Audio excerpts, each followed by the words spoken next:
I want to make my intentions clear up top. This isn't me just trying to like own people who left me hate comments at all. When I do these, I'm like concerned about getting my point across accurately and being able to kind of say what I mean to say. I think doing something like this every once in a while would be helpful, because sometimes I break something down and then somebody like asks an extra question in the comments and I was just like, oh, okay, yeah, I guess you might have that question. That's like a fair question to have. And sometimes the comments are just straight up hate me. They make some good points every once in a while. Honestly, don't understand how this guy is so popular. Not that I've ever immersed myself in his material, but the clips I've seen failed to make me laugh. Yeah, that was on the Jeff Dye video. Yeah, what I said to this gentleman was that there's a market for guys like that. It's easy for them to capitalize on. Say you're a cowboy and rail against imaginary mobs trying to censor you. The flip side is that act is never going to appeal to an actual mainstream audience. So there's a ceiling they're under. I think I put it in, pretty plain English right there. That is the thing that Jeff Dye and Ben Bankas do. They are not interesting.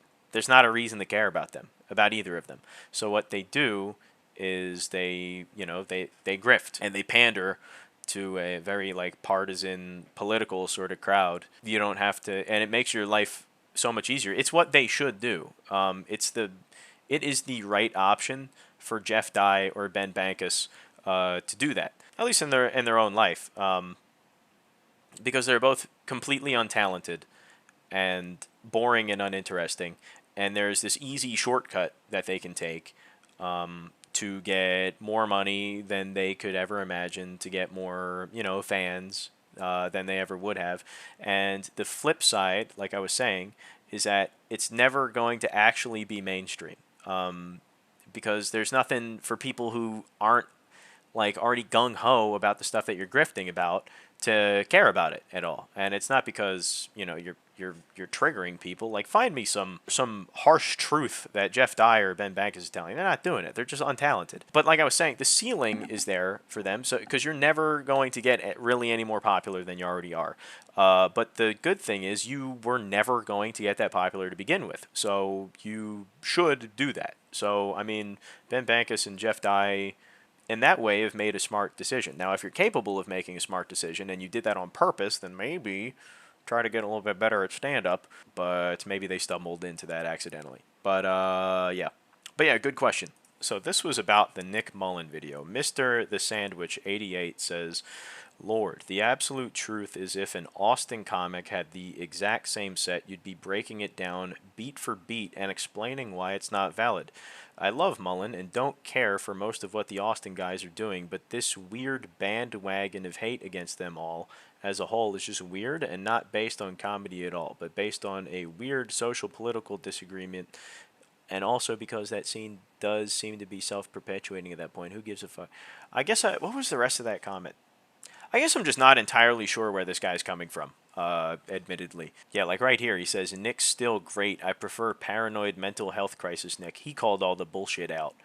So you were just complaining about people not liking Austin because of socio-political reasons, but then you were like, I liked Nick Mullen better when he was roasting the status quo. I don't... And then... But we can keep him. He's a good boy. What are you talking about, bro? Like, dog, what is this? What is this, bro? What are we doing here, bro? You got to get some friends, dog. But anyway, the reason why I did this is because of this part up here, which is the absolute truth is if an Austin comic had the exact same set you've been breaking down. I don't think you know who I am. And I also don't think you know who Austin is. Because I gave plenty of Austin comics a chance on that Kill Tony episode. I'm prepared to give him another chance. If an Austin comic had the exact same set, you'd be breaking it down beat for beat, explaining why it's not valid. Show me an Austin comic that's having the same set as that. Like the way Nick Mullen is, structuring the jokes in that special, just the way he's like, the material's creative, all of the turns are creative. Like, I just got done watching Austin comics, and it's just like, women have assholes too, gay guys. Or the vice versa. Show me Nick Mullen out here doing like Paul Walker, more like Paul Crasher. And then like maybe that will have some sort of weight to it. But the point is, like, you don't have Austin comics that are out here doing this stuff. So shut the fuck up. Yeah. This one was from the Shane Gillis video. Bro, the glaze is insane, adding mad non-existent depth to literally every line. He just sounds like all the other Rogan-y type bro comedians, TBH. Wrong. No, he doesn't. I mean, to the untrained ear, maybe he does. But, I mean, when you say the Rogan-y type bro comedians, so you're saying Shane Gillis sounds like Bert Kreischer. You're telling me Shane Gillis sounds like Bert Kreischer. You're telling me Shane Gillis sounds like Tom Segura. That's what you're telling me. You're telling me Shane Gillis sounds like Theo Vaughn. That's what you're telling me. You're telling me Shane Gillis maybe sounds like Brendan Schaub? Maybe? Bryan Callen? Joe Rogan himself? Like, which of these guys does Shane Gillis sound like? And if you say he sounds like that, then not to be too mean to you, I just don't think you really. I don't know. This just kind of sounds like if someone came up to me and told me like Metallica, they're just like those they're like that they're like those Weezer guys. You know, they play the guitars. It's like I don't think you get what I was saying. I don't think you get what Shane Gillis was saying, and I think by that extension, you might not even get what the guys you're comparing to him are saying. I've never seen the videos that I make as like necessarily highbrow or anything, but some of these comments I've gotten, especially this one, I got a whole like fucking like what damn near like 40-minute video talking about all the different angles that Shane Gillis comes from. This is just mad non-existent depth. Where did I do that? That's one of the other things. So you look at all this shit down here. I'm like lazy when it comes to putting in those like those chapters and whatever, like with the timestamps and all that. I even broke it down into chapters to like explain the shit that I'm talking about, because I'm like, I'm gonna make this as spark notes as possible for you dumb fucks. It was still not enough, I guess. It's like poking fun at just the entire like transgender rights situation in a way that, like, no, correct. Nobody who is pro or against that is going to be offended at that joke, and it's not because it's correct. It's insanely like safe or like sanitized or whatever. It's because Shane Gillis approaches all these topics and understands enough of what people believe on each side to not misrepresent anybody. How do you not understand this? How is this too much for This isn't Carl Sagan that I'm doing up here. This isn't that fucking complicated. Anyway, like if he like that joke doesn't work if he goes up and says like if he starts like fumbling with like pronouns or I'm even giving you examples. I don't know how that goes over your head, bro, but he found a way to do it.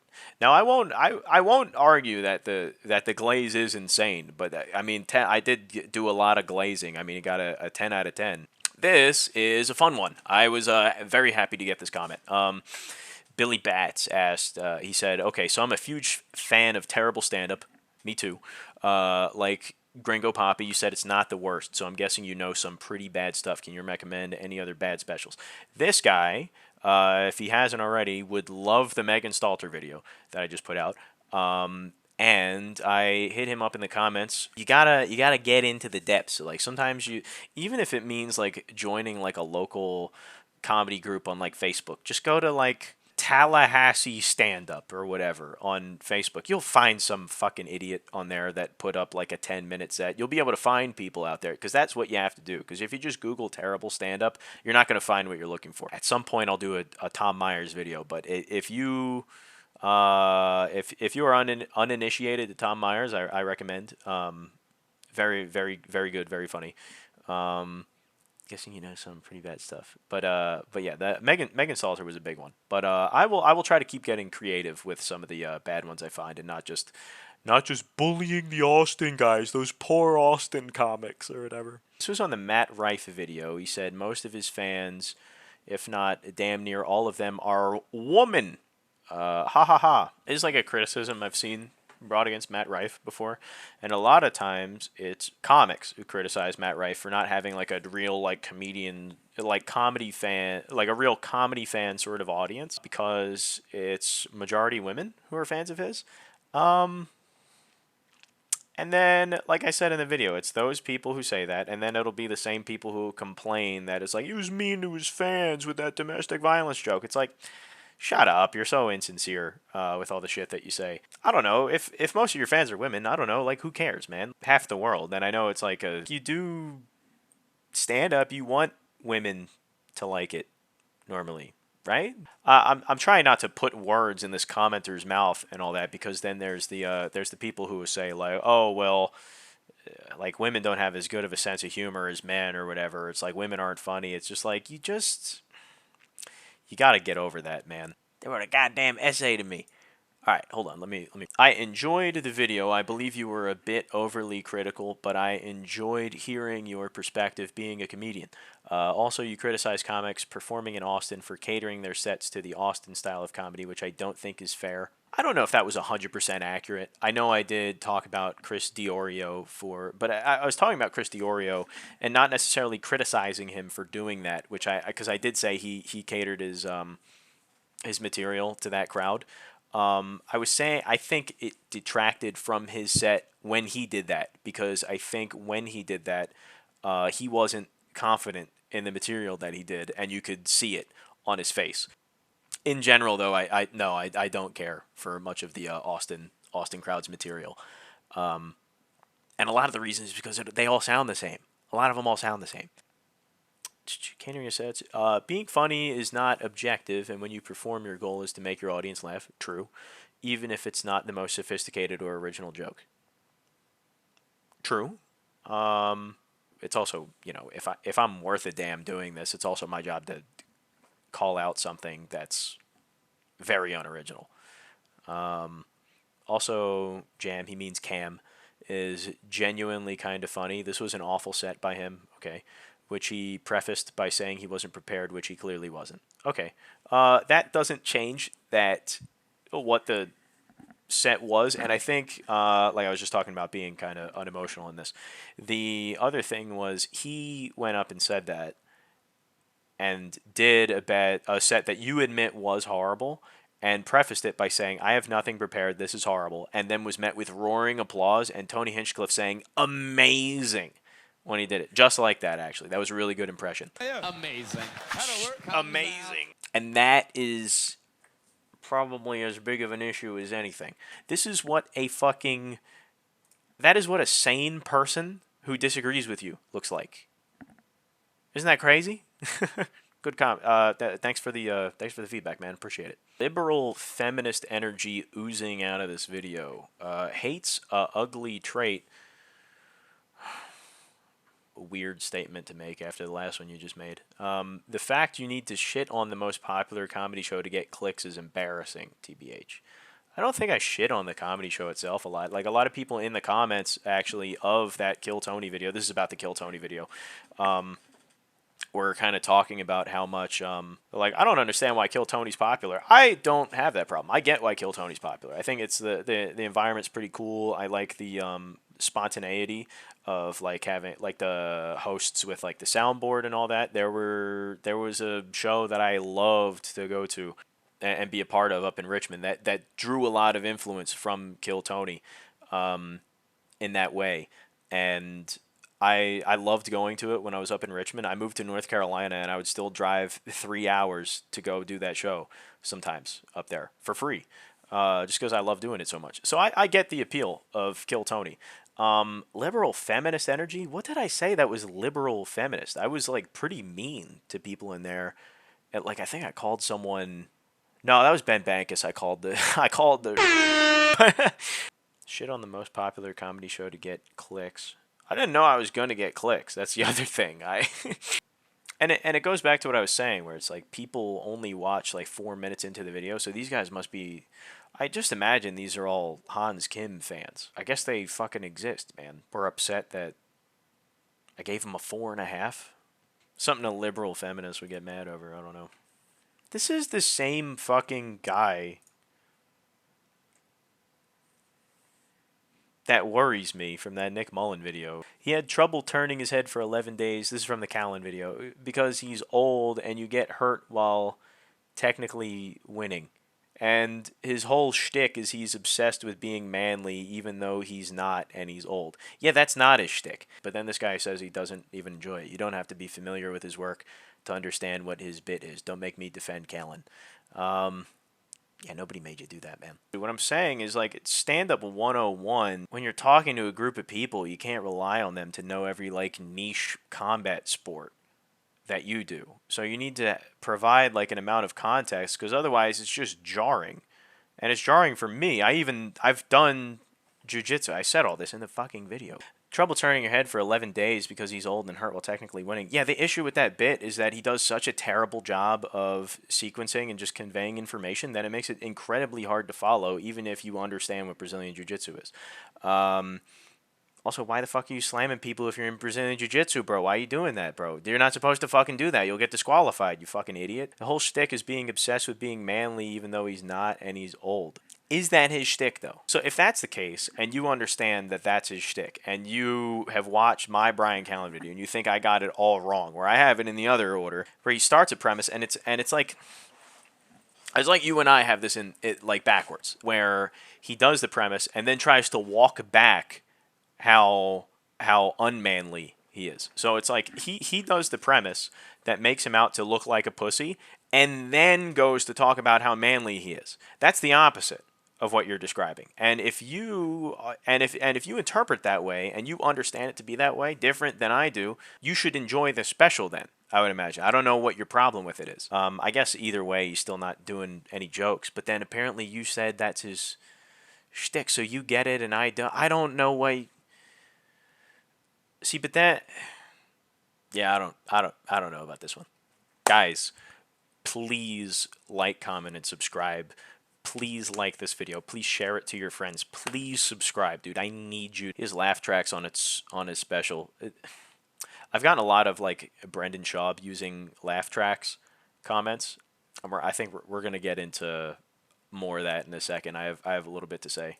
I think a lot of you guys, a lot of you guys who like still are angry at Brendan Schaub 3 years after he put out this comedy special. I think you guys are going to be very disappointed to learn that people laugh at a lot of things that are not funny at all. Like, I know Brendan Schaub's not funny. You know Brendan Schaub's not funny. People laughed at him anyway. You go in that room, like, and a lot of the time, like, yeah, there's going to be different audio levels. They're splicing. Every single special you watch, it's not going to be like one take, everything, just uncut raw like that. All the specials you watch are using tracks from like multiple shows that they put together. And also, just because, like, he's making the claim that if you see, when it pans to the audience, you see people not laughing. That just means that that person wasn't laughing in the shot of them that you are seeing. It could also mean that they're not sitting near the microphone in the room, that like the room mic, like not Brendan Schaub's mic, the microphones in the room that pick up all the actual laughter and whatnot. Did they maybe add applause into a couple parts of the Gringo Poppy? Maybe, but it's also like you watch Brendan Schaub. You bought a ticket to see Brendan Schaub, who is already known to be a shitty comedian, and you obviously don't think he is if you bought a ticket to go see him at that point. So you probably you'd be surprised if you're going there. So, and he probably had someone better than him open up and get the crowd warm. That's what a host does. That's what the openers do. That's what they're there for. And it makes Brendan Schaub's job easier. And at that point, people have had 2, 3, 4, 5 alcoholic beverages. You're going to laugh at anything. I've been to open mics watching like some of the shittiest, unfunniest comedians in the fucking world. And if I go there dead sober, I'm like, I hate this. This is terrible. But like, you get like 4 Yinglings in me. I'm watching this guy. How descriptive do I want to get about this person? We have a guy who shows up dressed like a preacher and like wears a wig and does this whole like fake preacher bit. And instead of saying like amen, he like wants you to say, "Can I get a bitch?" And he just talks about pooping his pants. And that's his whole thing. That is all that he does. And I've been at open mics drunk off my ass, and I'm like, you know what? This week, I'm really fucking with this right now. You're stupid when you're drunk. That's how it goes. And like, people are going to be more drunk by the time Brendan Schaub gets on stage. People will laugh at fucking anything. I don't buy into all the laughing being manipulated. There's plenty. I've seen people way worse than Brendan Schaub get laughs. After an entire set of gay jokes, comedian reassures the audience that he doesn't make fun of gays. I think this person probably liked the video that I made. I will push back on it because as much as I will criticize Bryan Callen, I don't think this criticism is fair of him. Not that I don't strongly dislike him, but I've seen, like, I saw it was like an American Redact video, which I will watch those videos sometimes. And they also made the claim that I think like Bryan Callen was like transphobic in that special. Go back and watch it. He's really not at all. That's like that's the least of the problems in that special. He's not really homophobic. He's not really transphobic. If you're like a gay or trans person, it just rubs you the wrong way because you just don't want to have Bryan Callen talking about like whatever like identity group that you belong to.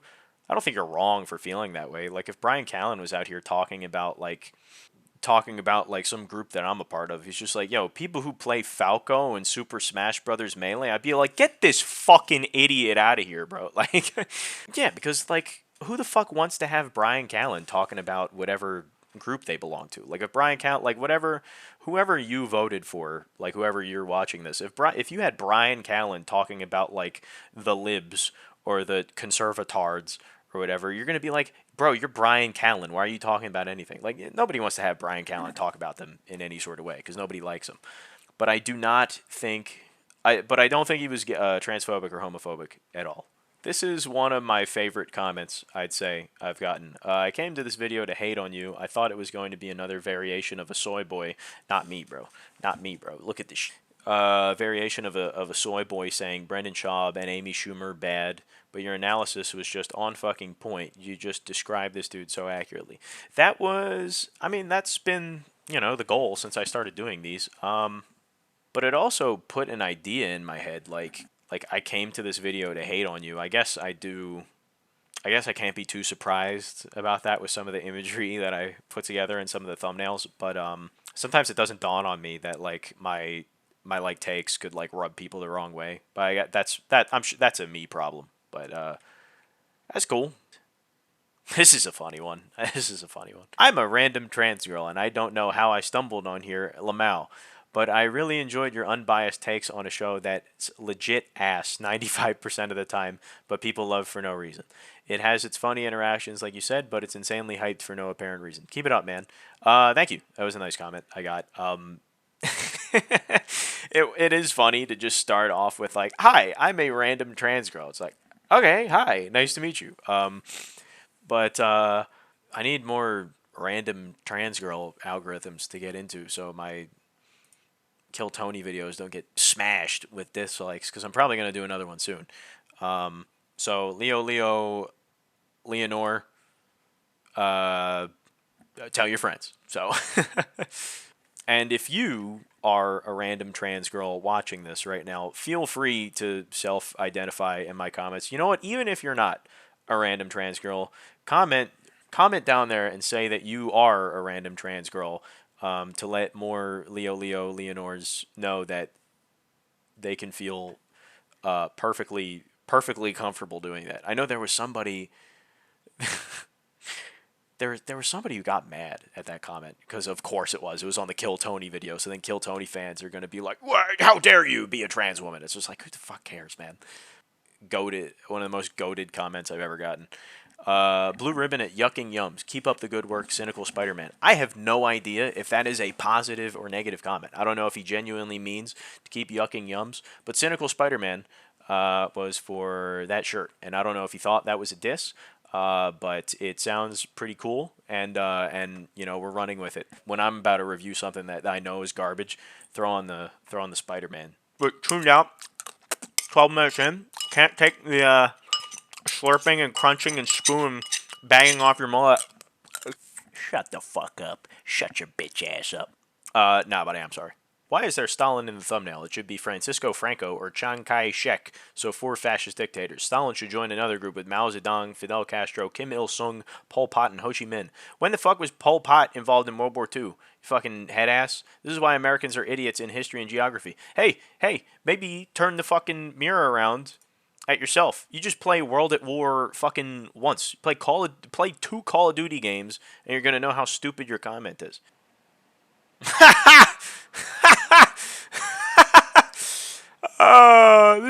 This is the average brain capacity of a Ben Bankas fan. That was the Ben Bank. You are so woke, whiny liberal. This is actually the first hate comment I've ever gotten on this channel, so I'm never gonna forget this one. I just smacked the microphone. Have you guys fucking complain about that too, you fucking babies? I guess, bro. If thinking Ben Bankas fucking sucks balls makes me a woke, whiny liberal, I am. It is what it is. Yeah. Some of you, I think, before you comment, should have 3 of your real life friends peer review your comments before you make them, and then cite those. And then after you make the comment, you should cite who your friends are and what their social media handles are in the comments. I think that's what you should do. But yeah, we'll see if this video is worth a damn at all.